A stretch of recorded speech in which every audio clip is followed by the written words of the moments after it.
ಎಲ್ರಿಗೂ ನಮಸ್ಕಾರ. ಇವತ್ತು ವಾಂಗಿಬಾತ್ ಮಾಡೋದು ನೋಡೋಣ. ವಾಂಗಿಬಾತಿಗೆ ನಾನು ಟೀ ಕಪ್ಪಿಂದ 3 ಕಪ್ ರೈಸ್ ತೊಗೊಂಡಿದ್ದೇನೆ, ಸೋನಾ ಮಸೂರಿ ರೈಸ್. ಅದನ್ನು ಸರಿಯಾಗಿ ತೊಳೆದು ಒಂದು ಅರ್ಧ ಗಂಟೆ ನೆನೆ ಹಾಕಬೇಕು.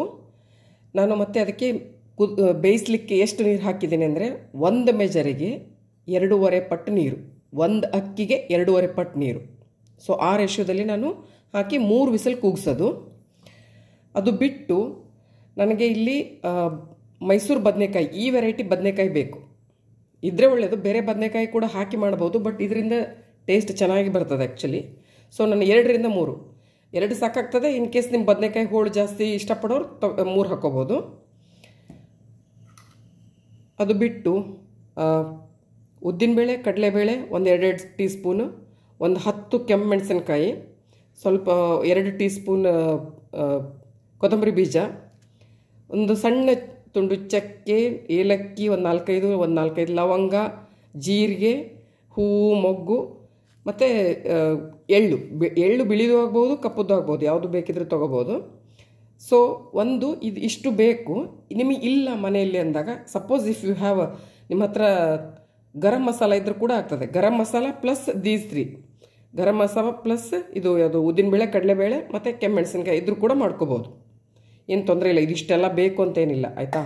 ಹಾಗೆ ಕೂಡ ಮಾಡ್ಬೋದು.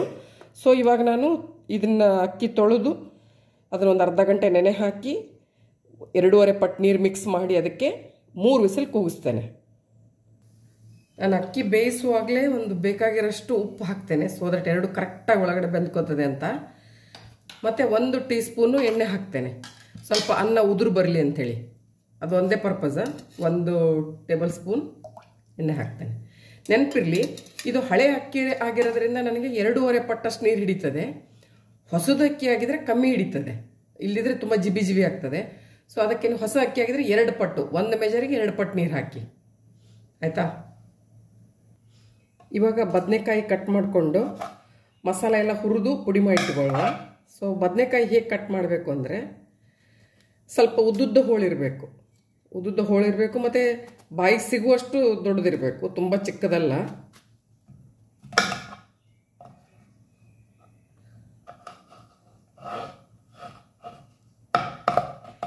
ಸ್ಟ್ರೇಟ್ ಆಗಿಲ್ದಿರೋದ್ರಿಂದ ನಾನು ಈ ರೀತಿ ಕಟ್ ಮಾಡ್ತಿದ್ದೀನಿ. ಸಾಧಾರಣ ಈ ಲೆಕ್ಕಕ್ಕೆ.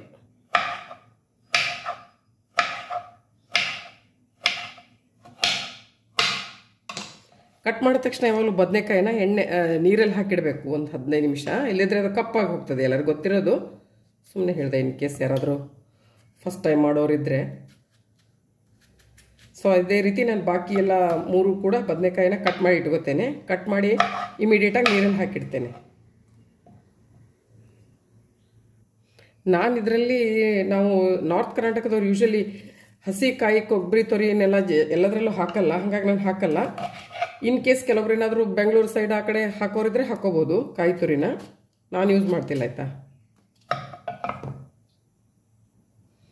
ಸೊ ನಾನು ಈ ರೀತಿ ಕಟ್ ಮಾಡಿ ಇಟ್ಕೊಂಡಿದ್ದೇನೆ. ಈ ಸೈಜ್ ಓಕೆ. ನಿಮಗೆ ಚಿಕ್ಕದು ಬೇಕಿದ್ರೆ ಚಿಕ್ಕದು ಮಾಡಿ, ಆದರೆ ಅದು ಬೇಯಿಸುವಾಗ ಪೂರ್ತಿ ಕರಗಿ ಹೋಗಬಾರ್ದು, ಆ ರೀತಿ ನೋಡ್ಕೊಳ್ಳಿ. ಇವಾಗ ನಾನು ಒಂದು ಸಪ್ರೇಟ್ ತವೆಯಲ್ಲಿ ಒಂದೊಂದೇ ಕಾಳುಗಳನ್ನೆಲ್ಲ ಸಪ್ರೇಟಾಗಿ ಹುರ್ಕೊಂಡು, ಹಾರ್ಡ್ಲಿ 1 ಮಿನಿಟ್ ಬೇಕು, 1 ಮಿನಿಟ್ ಸಾಕಾಗ್ತದೆ ಹುರಿಲಿಕ್ಕೆ ಅಷ್ಟೇ, ಆಯಿತಾ? ಸಪ್ರೇಟಾಗಿ ಹುರ್ಕೊಂಡು ಅದು ಆರಿದ್ಮೇಲೆ ಪುಡಿ ಮಾಡ್ಕೋತೇನೆ.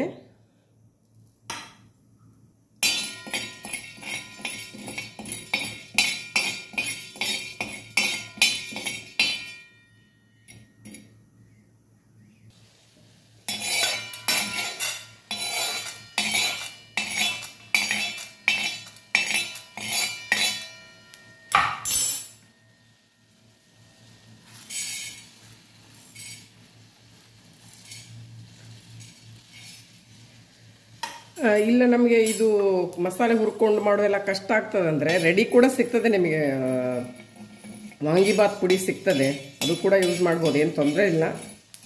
ಬಟ್ ನನ್ನ ಮನೇಲಿ ಯೂಶಲಿ ನಾನು ಮನೆಯಲ್ಲೇ ಮಾಡ್ಕೊಂಡು ಮಾಡೋದು, ಸೊ ಹಾಗೆ.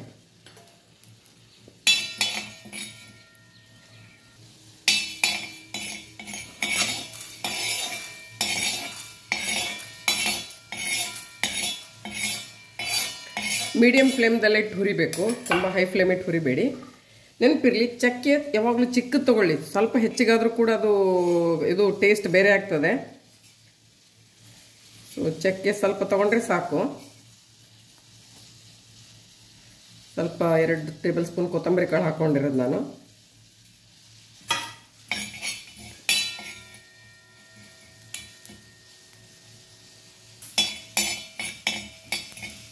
ಬೇಗ ಬೇಗ ಆಗ್ತದೆ, ಏನು ತುಂಬ ಟೈಮ್ ಹಿಡಿಯಲ್ಲ ಇದಕ್ಕೆ.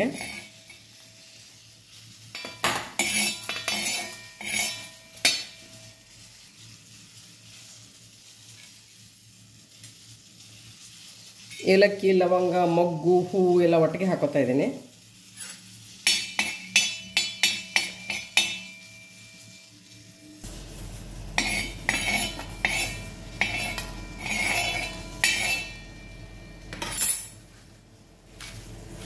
ಮೆಣಸಿನ್ಕಾಯಿ ಬರೀ ಕೆಂಪು ಮೆಣಸಿನ್ಕಾಯಿ ಕೂಡ ಹಾಕೋಬೋದು, ಇಲ್ಲ ಕಾಂಬಿನೇಷನ್ ಒಂದಿಷ್ಟು ಹಸಿ ಮೆಣಸಿನ್ಕಾಯಿ ಹಾಕೋತೇನೆ, ಕೆಲವೊಂದಷ್ಟು ಇದು ಹುರ್ಕೋತೇನೆ, ಎರಡೂ ಕೂಡ ಹಾಕ್ಬೋದು. ಸೊ ನಾನು ಕೂಡ ಹಾಗೆ ಮಾಡ್ತಾ ಇದ್ದೀನಿ. ಇವಾಗ ಸ್ವಲ್ಪ ಹಸಿ ಮೆಣಸಿನ್ಕಾಯಿ, 3 ಹಸಿ ಮೆಣಸಿನ್ಕಾಯಿ ತೊಗೋತಾ ಇದ್ದೀನಿ, 8 ಕೆಂಪು ಮೆಣಸಿನ್ಕಾಯಿ ತೊಗೊಂಡಿದ್ದೀನಿ.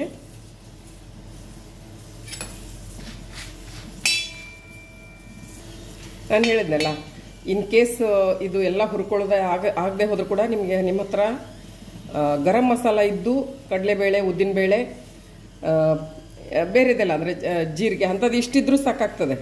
ಬೇರೆದು ನಿಮಗೆಲ್ಲ ಹೂವು, ಮೊಗ್ಗು, ಏಲಕ್ಕಿ, ಲವಂಗ ಎಲ್ಲ ಇಲ್ಲದೆ ಹೋದ್ರೂ ಪರವಾಗಿಲ್ಲ, ಗರಂ ಮಸಾಲದಲ್ಲೆಲ್ಲ ಕವರ್ ಆಗ್ತದೆ. ಒಂದು ಸೆಕೆಂಡ್ ಟಿಪ್ಸ್ ನಾನು ಹೇಳ್ತಿರೋದೇನೆಂದರೆ, ಇದು ನೀವು ಅನ್ನದಿಂದನೂ ಕೂಡ ಮಾಡಬಹುದು, ಇಲ್ಲ ಗೋಧಿ ರವೆ ಇರ್ತದೆ ನೋಡಿ, ಉಪ್ಪಿಟ್ಟು ರವೆ, ಗೋಧಿ ರವೆ ದಪ್ಪಂದು, ನಾಟ್ ಸಣ್ಣದಲ್ಲ, ಅದರಿಂದ ಕೂಡ ಸೇಮ್ ಸಪ್ರೇಟ್ ಗೋಧಿದು ಬೇಯಿಸಿಬಿಟ್ಟು ಇದು ಸೇಮ್ ಮಸಾಲ, ಸೇಮ್ ಪ್ರೊಸೀಜರ್, ಆಯಿತಾ?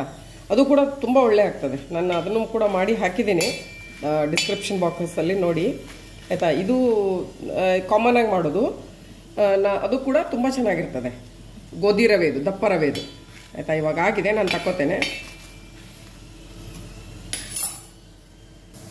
ಇವಾಗ ಈ ಪುಡಿನ ಮಿಕ್ಸಿ ಮಾಡ್ಕೋತೇನೆ ಸಣ್ಣಗೆ. ಸರಿ, ಮಸಾಲೆ ಹುರಿದಿರೋ ಮಸಾಲೆನ ಪುಡಿ ಮಾಡ್ಕೋತೇನೆ. ನಾನು ಈ ಮಿಕ್ಸಿ ಮಾಡುವಾಗಲೇ ಇದಕ್ಕೆ ಮಸಾಲೆಗೆ ಉಪ್ಪು ಸೇರಿಸ್ಕೊತಾ ಇದ್ದೀನಿ, ಸ್ವಲ್ಪ ಬೆಲ್ಲ ಕೂಡ ಸೇರಿಸ್ಕೊತಾ ಇದ್ದೀನಿ ಒಂಚೂರು. ಆ ಮಿಕ್ಸಿ ಒಟ್ಟಿಗೆ ನಾನು ಸ್ವಲ್ಪ ಒಂದಿಷ್ಟು ಒಣ ಕೊಬ್ಬರಿನ ತುಂಡು ಮಾಡ್ಕೊಂಡು ಮಿಕ್ಸಿ ಮಾಡ್ಕೊತಾ ಇದ್ದೀನಿ.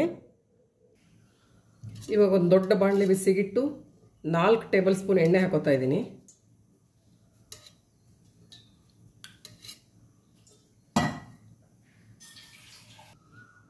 ಎಣ್ಣೆ ಬಿಸಿ ಆದಮೇಲೆ ಒಂದು ಸ್ವಲ್ಪ ಗೋಡಂಬಿ, ಆಪ್ಷನಲ್, ಇಲ್ಲಾಂದರೆ ನಾವು ಕಡಲೆ ಬೀಜ, ಶೇಂಗಾ ಅಂತೀವಲ್ಲ, ಅದು ಕೂಡ ಹಾಕೋಬೋದು.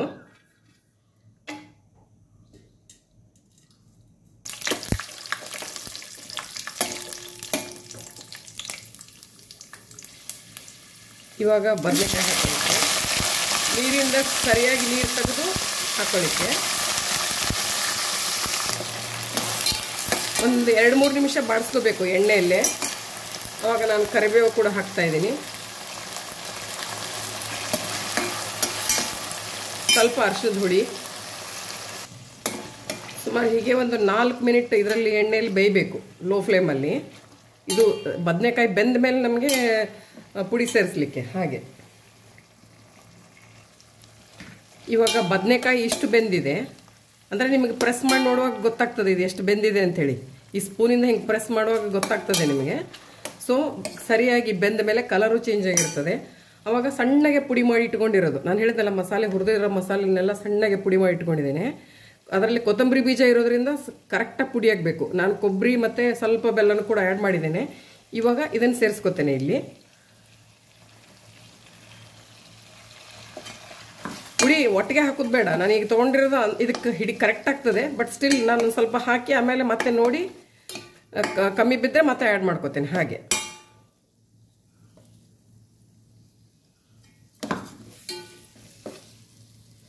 ಈಗ ನಾವು ಪುಡಿ ಮಿಕ್ಸ್ ಕೊಟ್ಟ ಮೇಲೆ ಒಂದು ತಿರುವು ಕೊಟ್ಟು ಮಿಕ್ಸ್ ಕೊಟ್ಟು ಈಗ ನಾನು ಹುಣಸೆ ಹಣ್ಣಿನ ರಸ ಹಾಕ್ತೇನೆ ಇದಕ್ಕೆ.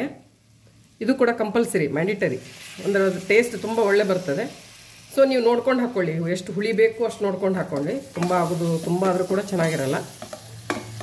ಈ ಸ್ಟೇಜಲ್ಲಿ ನೋಡಿ ಆಲ್ಮೋಸ್ಟ್ ಈಗ ಖಾರ ಹೋಯಿತು, ಉಪ್ಪು ಏನಾದರೂ ಕಮ್ಮಿ ಬಿದ್ದರೆ ನೋಡ್ಕೊಂಡು ಹಾಕ್ಕೊಳ್ಳಿ.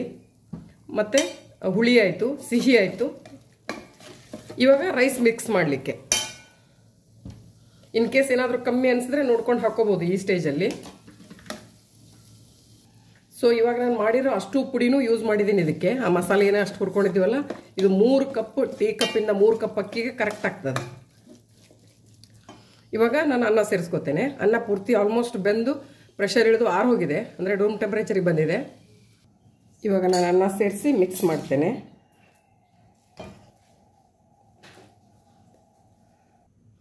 ಇವಾಗ ಪ್ರಾಪರಾಗಿ ಒಂದು ಮಿಕ್ಸ್ ಕೊಟ್ಟಿದ್ದೇನೆ.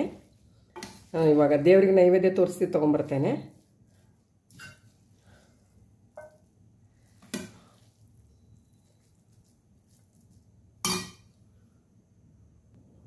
ತುಂಬ ಟೇಸ್ಟಿಯಾಗಿದೆ. ನಾನು ನೈವೇದ್ಯ ಕೊಟ್ಟು ಬಂದು ತಿಂದೆ. ನೀವು ಮಾಡಿ, ಚೆನ್ನಾಗಿರ್ತದೆ.